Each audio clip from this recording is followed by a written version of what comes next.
Happy holidays. I'm Dana Denha, and you're watching FYI. As the year ends, it's time to take a look back at some of the stories covered on FYI throughout 2020 in the year in review.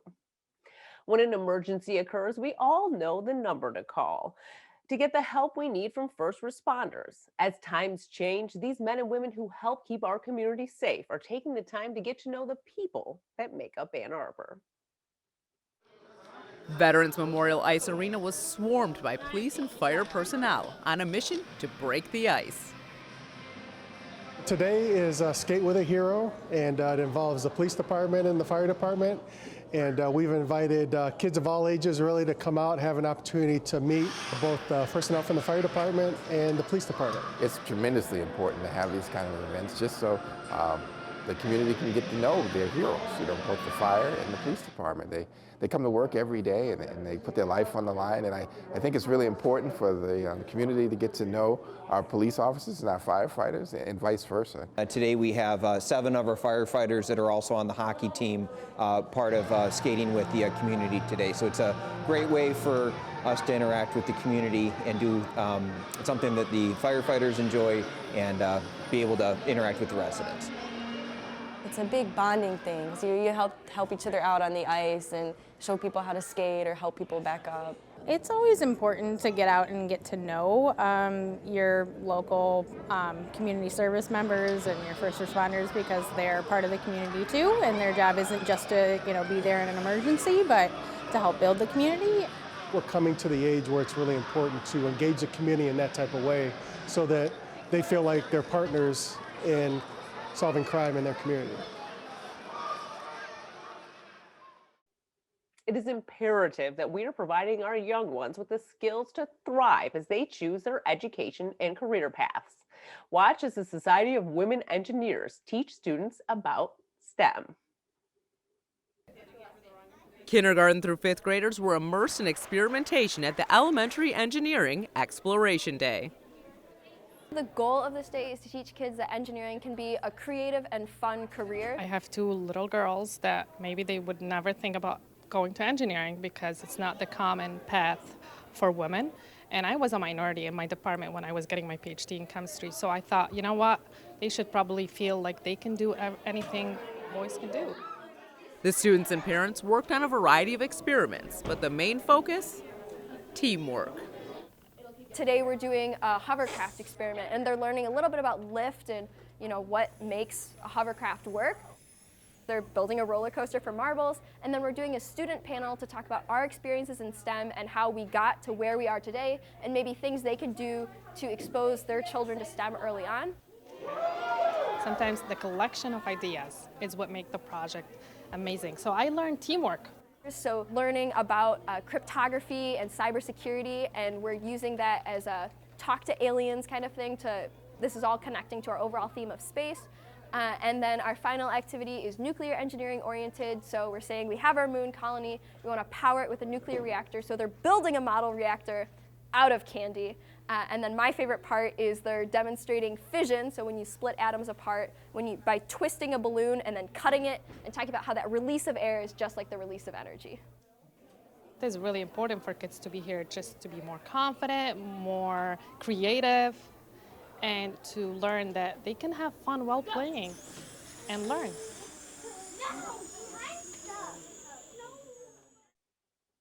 The University of Michigan Museum of Natural History is a local institution you could spend days and weeks on end inside the museum and still discover new and exciting aspects about our world and universe.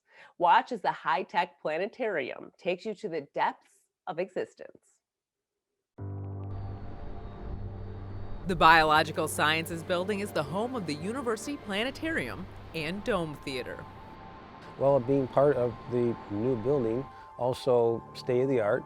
It's up to code in every imaginable way in here, which is really nice for us. We can, for example, seat 9 wheelchairs in this space, which is amazing. But it is a 30-foot dome as opposed to an 18-foot dome. It has an outside expression, which means you see it when you drive by, which is great for advertising. Because of the technology being current, we can do programming that we could never dream of doing before. Even though we were actually digital for the last 10 years in the old dome, it was, I'll say, a Volkswagen as opposed to a Cadillac system. It's a 4K projection system, so it's definitely HD, but the real benefit of a planetarium is the 360-degree dome, and it's all about kind of surrounding your vision and everything you see with the experience that we want, so it can really sort of transport you to a different location. When you walk into this dome and the screen above it, you will see, of course, the night sky, but we'll fly out to a star and we'll visit a star, as opposed to saying, look, this little dot on the dome. We'll visit the planets, we'll fly through the rings, we'll cut the planets in half. We'll travel to the edge of the known universe and visit the various galactic sets along the way.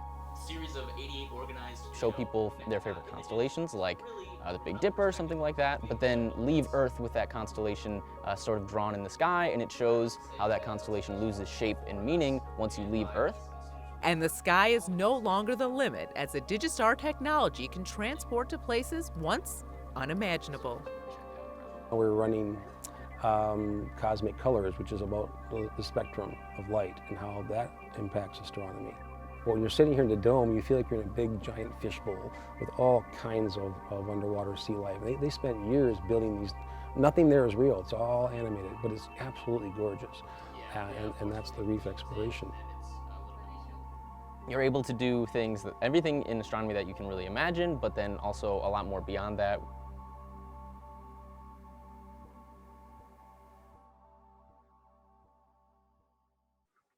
Finding a workout that excites and motivates can be a daunting task, but one Ann Arbor gym is throwing away the free weights and reaching new heights in acrobatics. The Aviary is a supportive circus space allowing students to soar. The Aviary is a place for people to learn the aerial arts, which is like aerial fabrics, trapeze, lyra. It's the type of stuff you would see in a Cirque du Soleil show, but this is more of a recreational space where people of all types can access the kinds of things we're doing here. The Ann Arbor Aviary has been a really good pillar in the circus community in that the instructors here really care about their students. It's not just about doing what brings people in fast and teaching you how to do the coolest Instagram trick. It's about preparing you for success, regardless of what path you want to do. It's all fun, it's all play, it's all puzzle solving. It is mentally difficult as well as physically difficult, and it really appeals to people that like to get their instant gratification. The Aviary's Flexatortion class strengthens bodies for everyday living. So a lot of people will see their knee problems start to go away. If you have low back problems, you'll find that those are starting to go away because you're building a stronger core, you're building a stronger glute to start supporting the rest of you. You're also going to be learning proper alignment of your feet and posture. It's just offering something that no other gym is going to offer you. Sticking with the fitness theme in A2, one local expert is incorporating her culture to strengthen bodies and minds. Pradeepa Rayasam is using her knowledge of yoga, dance, and India's entertainment business to bring Bollywood Fitness to Washtenaw County.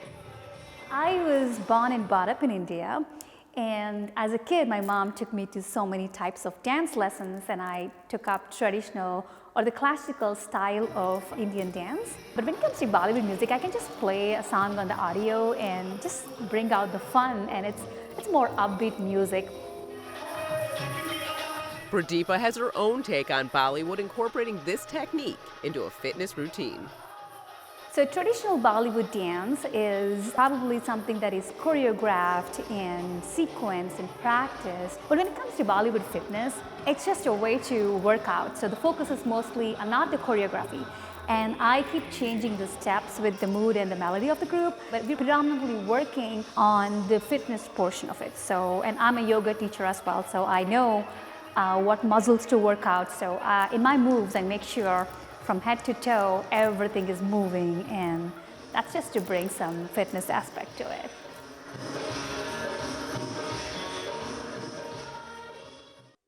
Love was in the air at the Mary Lou Recreation Center as little ladies were led around the dance floor by the most important man in their lives.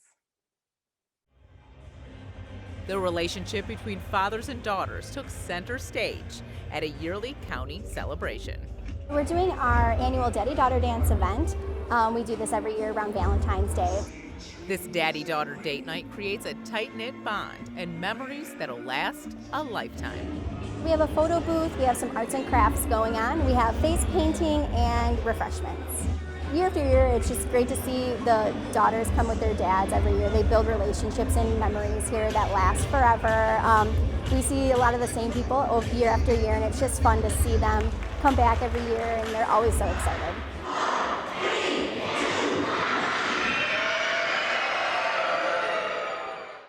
The Humane Society of Huron Valley is a premier place in Washtenaw County to rescue an animal in need of a forever home. One of their locations even boasts the ability to relax and take up a hobby with the county's cat population. Watch. The Tiny Lions Cat Cafe hosts a variety of events from game to trivia nights. One occurrence that gets the kitties purring is Knitty Cats. It's kind of a weekly chance for people to come in and combine a love of knitting with cats, obviously. We noticed there was a lot of crossover between people who like to hang out with cats and people who would kind of bring their knitting here. So it seemed like it would be a fun idea to make a time when everyone could get together. And we also have a knitting expert on hand to kind of help with projects. So we'll get people who are expert knitters and we'll get people who are maybe beginning and want like an assist. The cats give this yarn-filled event 2 paws up. We could try having them help pick the yarn. But yeah, mostly they just make it cuter. Any chance we have to bring people in to meet the cats, I think is a really great opportunity to adopt. I think in an environment like this, when you're just kind of relaxing and spending some time here and letting the cats come to you and show their personalities, I think is a really great way for people to kind of fall in love with the cats. I like it because it means that I'll actually sit down and crochet instead of getting distracted by my computer or TV or phone or insert other thing here. I'm here to crochet and there's cats, and if I stop crocheting I can look at the cats and know that they're judging me. For everyone who has been here, thank you, because everything you do here, every time you come to an event or just pay an entrance fee, you are supporting the homeless cats in your community. So all that money goes right back to the cats. Beauty is in the eye of the beholder. So who are we to decide what art truly is? As artistry evolves, the University of Michigan Museum of Art, or UMMA, is diving into the past to find the beauty in the mundane. UMMA's Take Your Pick Collecting Found Photographs exhibition put museum patrons in control as they decided the fate of hundreds of photos from this collection. It's an exhibition of 1,000 photographs that have been loaned to us from a private collector, and we've asked the public to vote for the top 250 images, which will then be acquired into our collection. We opened the show earlier this fall, and for several months the public has been able to vote on a ballot. Each ballot had 20 open slots, and each image throughout the exhibition has been tagged with a number. So it was quite simple to have the public vote. Over 100,000 votes were cast to determine the fate of 250 photos. They run the gamut of European and American mostly. They do also chronologically run from about the 1880s until the advent of digital in the early 90s. More and more scholars have been writing about these types of images and about the everyday and what it reveals about social practices and cultural customs. And so for museums to actually say these objects, which are typically under your bed or in your attic, are actually worth preserving is something fairly new and significant. And so this is our first kind of major foray into this genre in our own collection. Students on the campus of Eastern Michigan University aren't shying away from taboo social issues. They're tackling them head on through performances written in their own words. EMU's Poetry Society fights for justice through their art and advocacy. We are a family-based organization founded in 2001. It's a poetry and performance organization. So we write the poetry and we also perform it. We do community service. We participate in activism. There were strong messages of social injustice during the Poetry Society's Color of Drums performance. In the place I came to get clean, I'm clean, I'm clean, I'm clean, I'm trying to be at least. We have skits centered around social issues. So it's when poetry and acting collide on stage. Money grows on trees. One of the first skits was Masterpiece. So that focused on being homeless in the country and what they go through being homeless and how we push stereotypes on them to a point where they cannot receive help.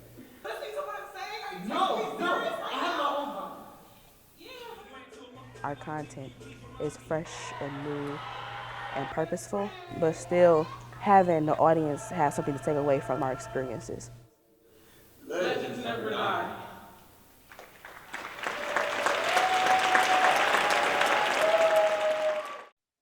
The Ann Arbor District Library has gone tiny as patrons create one-of-a-kind tabletop worlds. Get transported to the magical world of fairies next. Miniatures painting workshop Fairy Gardens designed a magical world to sit on a tabletop. And also, we've got a miniatures painting event this evening where we're focusing on the scenery. We're here painting tiny little pieces of a fairy garden. So everyone comes and gets to pick which one they want, and I'm working on a stump and some candlesticks. You've got something that you can really invest a lot of time, care into. It's also an expression, which, you can make these miniatures look like whatever you want. You can paint them rainbow flavor or undead miniatures, there's absolutely no box to be held in other than the miniature itself. The workshop provided the tools and instruction to create a lifelike scene for fairies. There is a trend around Ann Arbor where fairy gardens are a big thing. You walk around the neighborhoods and stuff like that, you'll see people who have fairy gardens. This is just a miniature version of that trend from the local area. There's something kind of magical about it, Everything is so tiny and cute, and I think it's helpful for your imagination. We start off with a basic three-point technique here. Number one is you get your base coats on, you get all of the basic colors where you want them to be, and it's nice and easy because you can paint over any mistakes that you make. And then from there, we go to, I call it the depth of field phase, where you're using a much thinner paint. It's called a wash. And you go from all these bright, vibrant tones to it dulls everything out, but the wash automatically goes into all the little recesses, and it creates a whole lot of depth of shading for you. And then you just go right back over for a highlight layer, and basic three-point thing will make most of your miniatures look pretty good for tabletop ready. We're doing pretty good with the base coats, so I'm just going to... Washtenaw County Parks are a destination throughout the year as a place to sled, hike, and enjoy numerous family-friendly activities. Snow Much Fun turned the bitter cold into a playscape for families all over the area. It's like a winter wonderland almost. There's arts and crafts, there's hot chocolate, there's s'mores, there's fun outside, there's even a petting zoo. They have chickens and llamas and goats there as well, so you can come in and see any of the animals up close. We have a little candy cane trail. We've got crafts for the kids to do. We also have some games and a fire pit for the s'mores. There's also going to be a lot of different crafts. One of them is a snow globe, so they put glitter and glue in there and they mix it all up. Ice bowling is, they've frozen little ice balls, and then we've set up pins so that they can roll them down the lane. There's a multitude of winter activities that you can come do within any of our parks at Washtenaw County. It's an awesome opportunity for parents to kind of bond with their children outside and have fun and just really enjoy this winter weather. The ice blocks were chilling at County Farm Park as carvers chipped away at their frozen sculptures that will only last a moment in time. Ice carving has a home in Michigan as local colleges compete, showing off their precision with power tools. Today we have our 5th annual Ice Carving Festival at County Farm Park. We have ice carvers from different schools, University of Michigan, and today we have Macomb Community College here with some student ice carvers competing to see who can make the most creative design. 7 students were judged on creativity, accuracy, technique, and overall design. The most challenging part for me is that once you do something, you can't really take it back. So if you make a bad cut, you just kind of have to roll with it. That's probably the most difficult thing for me. Yeah, I'd say for me, it's probably just like the spatial aspect of it, like trying to think in 3D with a 2D template. It is unique in that you don't just see finished creations, you see it from start to finish and see all the hard work that goes into it. I went for a tiger. I just kind of picked it because I think tigers are cool. And I thought it would be fun to carve. And then I did a dolphin just because it's fairly like a simple shape, but it's also pretty complex at the same time. It's something you can't see a lot of other places. Like even outside of the state of Michigan, there isn't a ton of ice carving, and you can only do it in the winter. First place from Macomb Community College, the dolphin, for our first place winner for this year. For more on this and other programs, visit a2gov.org/CTN. Visit youtube.com/CTN Ann Arbor to see all that we have to offer, and remember to like, comment, and share. Thanks for watching, and tune in next time to FYI.